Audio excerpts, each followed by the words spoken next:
Radio Lime News Update. Brought to you by Joy Alucas, world's favorite jeweler. London നഗരത്തിലെ ഏറ്റവും വലിയ jewellery showroom 1 and 2 Carlton Terrace, Green Street, London. നമസ്കാരം, lime news അപ്ഡേറ്റിലേക്ക് സ്വാഗതം. വാർത്തകളുമായി അരുൺ. ജയിലുകളിലെ തിരക്ക് പരിഹരിക്കാനുള്ള അടിയന്തര നടപടികളുടെ ഭാഗമായി അടുത്ത മാസം വൻതോതിൽ കുറ്റവാളികളെ പുറത്തുവിടാൻ കീർ സ്റ്റാർമർ സർക്കാർ. അടുത്ത മാസത്തോടെ ഏകദേശം 2000 തടവുകാരെ ജയിലുകളിൽ നിന്നും മുൻകൂറായി വിട്ടയക്കുമെന്നാണ് റിപ്പോർട്ടുകൾ. ഇതുവഴി ജയിലുകളിൽ കലാപകാരികളെ അടയ്ക്കാനുള്ള സ്ഥലം കണ്ടെത്താമെന്നാണ് പ്രതീക്ഷ. ബ്രിട്ടനിൽ കുടിയേറ്റ വിരുദ്ധ കലാപങ്ങളിൽപ്പെട്ടവരെ നിയമത്തിന് മുന്നിലെത്തിക്കുന്നതിന്റെ വേഗത കൂടിയപ്പോഴാണ് ജയിലുകളിൽ ആവശ്യത്തിന് സ്ഥലമില്ലെന്നത് പ്രതിസന്ധിയായി മാറിയത്. ഇതോടെ നിലവിലെ തടവുകാരെ വിട്ടയച്ച് ശിക്ഷിക്കപ്പെടുന്ന കലാപകാരികളെ ജയിലിലേക്ക് എത്തിക്കാനാണ് ലേബർ ഗവൺമെന്റ് നീക്കം നടത്തുന്നത്.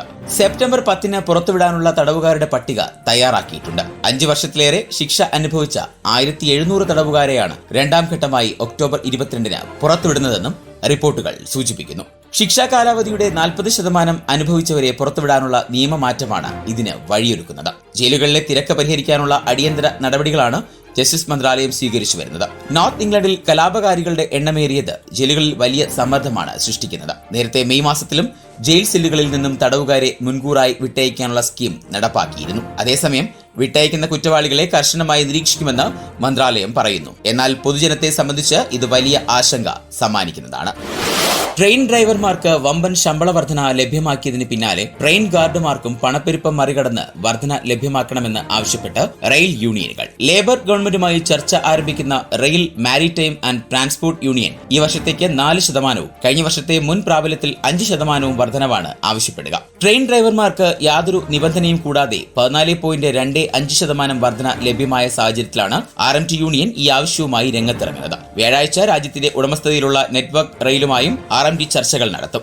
സിഗ്നലുകാർക്കും ട്രാക്ക് മെയിന്റനൻസ് ജീവനക്കാർക്കും സമാനമായ വർധനവുകൾ ആവശ്യപ്പെടുകയാണ് ലക്ഷ്യം. പുതിയ ലേബർ ഗവൺമെന്റ് അനുകൂല നിലപാട് സ്വീകരിക്കുന്ന സാഹചര്യത്തിൽ കരാറിൽ എത്തിച്ചേരാൻ കഴിയുമെന്നാണ് യൂണിയൻ ഇടനിലക്കാരുടെ പ്രതീക്ഷ. ട്രെയിൻ ഡ്രൈവർമാരെ പ്രതിനിധീകരിക്കുന്ന അസ്ലഫിന് നൽകിയതിന് സമാനമായ ശമ്പള ഓഫർ തങ്ങളുടെ അംഗങ്ങൾക്കായി തേടുമെന്ന് RMT മേധാവി മേക് ലിഞ്ച് നേരത്തെ മുന്നറിയിപ്പ് നൽകിയിരുന്നു.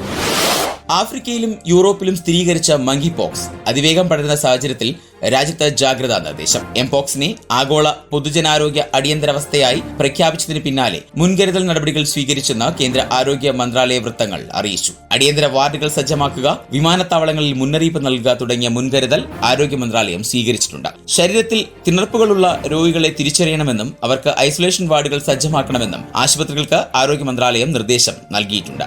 ഡൽഹിയിലെ നോഡൽ ആശുപത്രികളായ സഫ്ദർജും, Lady Hardinge medical college, Ram Manohar Lohia ആശുപത്രി എന്നിവിടങ്ങളിൽ വാർഡുകൾ സജ്ജമാക്കിയിട്ടുണ്ട്. സംശയമുള്ള രോഗികളിൽ RT-PCR, നാസൽ സ്വാബ് എന്നിവ പരിശോധനകൾ നടത്തണം. ആവശ്യമായ മുൻകരുതലുകൾ സ്വീകരിക്കണമെന്ന് വിമാനത്താവളങ്ങളോടും ആവശ്യപ്പെട്ടിട്ടുണ്ട്. ഈ അടുത്താണ് ലോകാരോഗ്യ സംഘടന എംപോക്സിനെ ആഗോള പൊതുജനാരോഗ്യ അടിയന്തരാവസ്ഥയായി പ്രഖ്യാപിച്ചത്. 2 വർഷത്തിനിടയിൽ രണ്ടാം തവണയാണ് എംപോക്സിനെ ഇത്തരത്തിൽ ആഗോള അടിയന്തരാവസ്ഥയായി പ്രഖ്യാപിക്കുന്നത്. ലൈംഗിക സമ്പർക്കം ഉൾപ്പെടെയുള്ള ഇടപെടലുകളിലൂടെ പെട്ടെന്ന് പടരുന്ന രീതിയിൽ വൈറസിന്റെ പുതിയ വകഭേദങ്ങൾ ശക്തിപ്പെടുന്നുണ്ട്. വിദേശ വിദ്യാർത്ഥികളെ പിടിക്കാനായി UK യൂണിവേഴ്സിറ്റികൾ പണവും ഫീസ് ഡിസ്കൗണ്ടും ഓഫർ ചെയ്യുന്നു. കൂടുതൽ ഫീസ് നൽകുന്ന അന്താരാഷ്ട്ര വിദ്യാർത്ഥികളെ ആകർഷിക്കാനായി സ്കോളർഷിപ്പ് ഇനത്തിൽ മില്യൺ കണക്കിന് പൗണ്ടാണ് യൂണിവേഴ്സിറ്റികൾ ഇറക്കുന്നത്. കൂടാതെ അണ്ടർ ഗ്രാജുവേറ്റുകൾക്കും പോസ്റ്റ് ഗ്രാജുവേറ്റുകൾക്കുമായി പരീക്ഷിച്ച് വിജയിച്ച് ബൻസാറികളും ഫീസ് കുറയ്ക്കലും വരെ വിദേശ വിദ്യാർത്ഥികൾക്കായി നൽകപ്പെടുന്നുണ്ട്. ഇതിനുള്ള തുക കൂടുതലും പുറമേ നിന്നുള്ള സ്രോതസ്സുകളാണെങ്കിലും കൂടുതൽ യൂണിവേഴ്സിറ്റി ബഡ്ജറ്റിൽ നിന്നുമാണ് നൽകുന്നത്. എന്നാൽ 26 യൂണിവേഴ്സിറ്റികളിൽ നിന്നുള്ള വിവരാവകാശ രേഖകൾ പ്രകാരം UKയിൽ ഉള്ളവരേക്കാൾ കൂടുതൽ സഹായങ്ങൾ വിദേശ വിദ്യാർത്ഥികൾക്കാണ് ലഭ്യമാകുന്നത് എന്നാണ് വ്യക്തമാകുന്നത്. എല്ലാ UK യൂണിവേഴ്സിറ്റികളിൽ നിന്നും വിവരങ്ങൾ തേടിയെങ്കിലും ഇത്രയും സ്ഥാപനങ്ങൾ മാത്രമാണ് പ്രതികരിക്കാൻ തയ്യാറായത്. കഴിഞ്ഞ വർഷത്തേക്കാൾ മികച്ച A-ലെവൽ ഫലങ്ങൾ രേഖപ്പെടുത്തിയതോടെയാണ് എൻറോൾ ചെയ്യുന്ന വിദ്യാർത്ഥികളുടെ എണ്ണത്തിൽ വർധന റിപ്പോർട്ട് ചെയ്തത്. മുൻനിര യൂണിവേഴ്സിറ്റികൾ UK സ്കൂൾ ലീവേഴ്സിന് ഇക്കുറി കൂടുതൽ സീറ്റുകൾ നൽകുന്നതായി വിദഗ്ധർ ചൂണ്ടിക്കാണിക്കുന്നു. വിദേശ വിദ്യാർത്ഥികളുടെ റിക്രൂട്ട്മെന്റ് കുറഞ്ഞതാണ് ഇതിന് കാരണമായി മാറിയത്. ഹീത്രൂ വിമാനത്താവളത്തിൽ 100 കണക്കിന് ബോർഡർ സുരക്ഷാ ജീവനക്കാർ തൊഴിൽ നിബന്ധനകളിലെ മാറ്റങ്ങൾക്കെതിരെ പണിമുടക്കിന് ഒരുങ്ങുന്നു. ഓഗസ്റ്റ് 31 മുതൽ 23 ദിവസത്തേക്കാണ് പണിമുടക്കുകൾക്ക് ഒരുങ്ങുന്നത്. പബ്ലിക് ആൻഡ് കൊമേഴ്സ്യൽ സർവീസസ് യൂണിയനിലെ ഏകദേശം 650 അംഗങ്ങളാണ് പണിമുടക്കിൽ പങ്കെടുക്കുക. സെപ്റ്റംബർ 22 വരെയാണ് പണിമുടക്ക്. ഹീത്രൂ എയർപോർട്ടിലെ 2, 3, 4, 5 ടെർമിനലുകളിൽ പ്രവർത്തിച്ചിരുന്ന PCS അംഗങ്ങൾ ഏപ്രിൽ പുതിയ ഡ്യൂട്ടി റോസ്റ്റർ വന്നതിനു ശേഷം മാനേജ്മെന്റുമായി തർക്കത്തിലായിരുന്നു. പണിമുടക്ക് വിമാനത്താവളത്തിന്റെ പ്രവർത്തനങ്ങളെ കാര്യമായി ബാധിക്കുമെന്നാണ് എന്നാണ് പുറത്തുവരുന്ന വിവരങ്ങൾ സൂചിപ്പിക്കുന്നത്.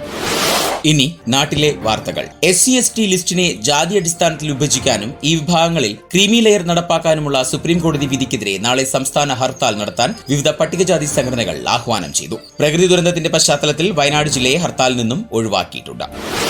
ഷിരൂരിൽ മണ്ണിടിച്ചിലിൽ കാണാതായ അർജുന്റെ വീട്ടിലെത്തി ഈശ്വർ മാൽപേ. സാന്ത്വന സ്പർശവുമായിട്ടാണ് അർജുന്റെ വീട്ടിലെത്തിയതെന്ന് അദ്ദേഹം പറഞ്ഞു. അർജുന്റെ കുടുംബത്തിന് ധൈര്യം പകരാനാണിതെന്നാണ് അദ്ദേഹം പറഞ്ഞത്. എന്റെ മകനായി കണ്ട് അർജുനെ കണ്ടെത്തണമെന്ന് അമ്മ തന്നോട് ആവശ്യപ്പെട്ടു. പുഴയിലൊക്കെ ഇറങ്ങി പരിശോധിച്ചിട്ടുണ്ട്. കൊല്ലൂർ മൂകാംബിക ക്ഷേത്രത്തിൽ പോയി കുടുംബത്തിന് കരുത്തു പകരണേ എന്ന് പ്രാർത്ഥിച്ചുവെന്നും മാൽപേ വ്യക്തമാക്കി. തിരച്ചിൽ നടക്കുന്ന സ്ഥലത്ത് ഡ്രഡ്ജർ ആവശ്യമാണ്. അതില്ലെങ്കിൽ ഒന്നും ചെയ്യാനാവില്ല. ഒരുപാട് മണ്ണ് അവിടെയുണ്ട്. ലോറി കണ്ടെത്താനാവുമെന്നാണ് വിശ്വാസം. ചില വസ്തുക്കൾ അവിടെ നിന്ന് കിട്ടിയത് ആശ്വാസമാണെന്നും ഈശ്വർ മാൽപേ മാധ്യമങ്ങളോട് പറഞ്ഞു. സംസ്ഥാനത്ത് ഇക്കുറിയും എല്ലാവർക്കും ഓണക്കിറ്റില്ല. സാമ്പത്തിക പ്രതിസന്ധിയെ തുടർന്ന് ഓണക്കിറ്റ് ഇക്കുറി മഞ്ഞക്കാർഡുകാർക്ക് മാത്രം നൽകിയാൽ മതിയെന്നാണ് തീരുമാനം. സെപ്റ്റംബർ ആദ്യ വാരത്തോടെ ഓണക്കിറ്റുകളുടെ വിതരണം ആരംഭിക്കാനും തീരുമാനമായി. സംസ്ഥാനത്ത് 6 ലക്ഷം മഞ്ഞക്കാർഡ് ഉടമകളാണ് ഉള്ളത്. കഴിഞ്ഞ വർഷവും ഇവർക്ക് മാത്രമായിരുന്നു ഓണക്കിറ്റ് നൽകിയിരുന്നത്. സാമ്പത്തിക പ്രതിസന്ധി തന്നെയായിരുന്നു സർക്കാർ പറഞ്ഞിരുന്ന കാരണം. കിറ്റ് എല്ലാവർക്കും കൊടുക്കാത്തതിനെതിരെ കഴിഞ്ഞ വർഷം വലിയ വിമർശനമായിരുന്നു ആളുകളിൽ നിന്നും ഉയർന്നത്. ഇതിന് പിന്നാലെയാണ് ഈ വർഷവും സമാന നീക്കം. അതേസമയം ഓണക്കിറ്റിൽ ഏതൊക്കെ ഉൽപ്പന്നം ഉൾപ്പെടുത്തണമെന്ന കാര്യത്തിൽ തീരുമാനം ആയിട്ടില്ല. ഇതുമായി ബന്ധപ്പെട്ട ചർച്ചകൾ പുരോഗമിക്കുകയാണ്. മുൻ വർഷങ്ങളിൽ തുണിസഞ്ചി ഉൾപ്പെടെ 15 ഇനങ്ങളാണ് നൽകിയിരുന്നത്. ഇനി സ്പോർട്സ് വാർത്തകൾ. അടുത്ത അന്താരാഷ്ട്ര ബ്രേക്കിലെ ഫുട്ബോൾ മത്സരങ്ങൾക്കായുള്ള അർജന്റീന ടീം പ്രഖ്യാപിച്ചു. 11 വർഷത്തിൽ ആദ്യമായി ലയണൽ മെസ്സിയും ഡി മരിയയും ഇല്ലാത്ത ഒരു സ്ക്വാഡാണ് അർജന്റീന പ്രഖ്യാപിച്ചത്. മെസ്സി പരിക്ക് കാരണവും ഡി മരിയ വിരമിച്ചത് കാരണവുമാണ് ടീമിൽ ഇല്ലാത്തത്. ചിലിയെയും കൊളംബിയയുമാണ് അർജന്റീന ഈ ബ്രേക്കിൽ നേരിടേണ്ടത്. 28 അംഗ പ്രാഥമിക ടീമിനെയാണ് സ്കലോണി പ്രഖ്യാപിച്ചത്. പൗലോ ഡിബാലയും ടീമിലില്ല. 2013 ഉറുഗ്വേക്കെതിരായ 2014 ലോകകപ്പ് യോഗ്യതാ മത്സരത്തിലാണ് അവസാനമായി അർജന്റീന ഡി മരിയയും മെസ്സിയും ഇല്ലാത്ത ഒരു സ്ക്വാഡ് പ്രഖ്യാപിച്ചത്. ഇംഗ്ലീഷ് പ്രീമിയർ ലീഗിൽ ടോട്ടനം ഹോട്ട്സ്പറിനെ 1-1 സമനിലയിൽ തളച്ച് ലെസ്റ്റർ സിറ്റി. ഒരു വർഷത്തെ ഇടവേളയ്ക്ക് ശേഷം പ്രീമിയർ ലീഗിൽ തിരിച്ചെത്തിയ ലെസ്റ്റർ സ്വന്തം മൈതാനത്ത് ടോട്ടനത്തെ സമനിലയിൽ തളക്കുകയായിരുന്നു. ടോട്ടനത്തിന്റെ വലിയ ആധിപത്യം പ്രത്യേകിച്ച് ആദ്യ പകുതിയിൽ കണ്ട മത്സരത്തിൽ പക്ഷേ ലെസ്റ്റർ വാർഡിയുടെ ഗോളിൽ സമനില കണ്ടെത്തുകയായിരുന്നു. ആദ്യ പകുതിയിൽ ടോട്ടനത്തിനായി അരങ്ങേറ്റം കുറിച്ച സൊലാങ്കയുടെ ശ്രമം NTT അവിശ്വസനീയമായ വിധമാണ് രക്ഷിച്ചത്. തുടർന്ന് 29ാമത്തെ മിനിറ്റിൽ ജെയിംസ് മാഡിസന്റെ ക്രോസിൽ നിന്ന് ഗോൾ നേടിയ പെഡ്രോ പോരോ ടോട്ടനത്തിന് മുൻതൂക്കം സമ്മാനിച്ചു. 108.81 ഇന്ത്യൻ രൂപയാണ് ഇന്നത്തെ പൗണ്ട് വിനിമയ നിരക്ക്. ഇതോടെ ഇന്നത്തെ വാർത്താ ബുള്ളറ്റിൻ പൂർണ്ണമാകുന്നു. അടുത്ത ബുള്ളറ്റിനുമായി വരും മണിക്കൂറുകളിൽ കേട്ടുമുട്ടാം. നന്ദി, നമസ്കാരം. കൂടുതൽ വാർത്തകൾക്കും വിശേഷങ്ങൾക്കുമായി റേഡിയോ ലൈം ആപ്പ് ഡൗൺലോഡ് ചെയ്യൂ. പ്ലേ സ്റ്റോറിൽ നിന്നും ആപ്പ് സ്റ്റോറിൽ നിന്നും. Radio Lime.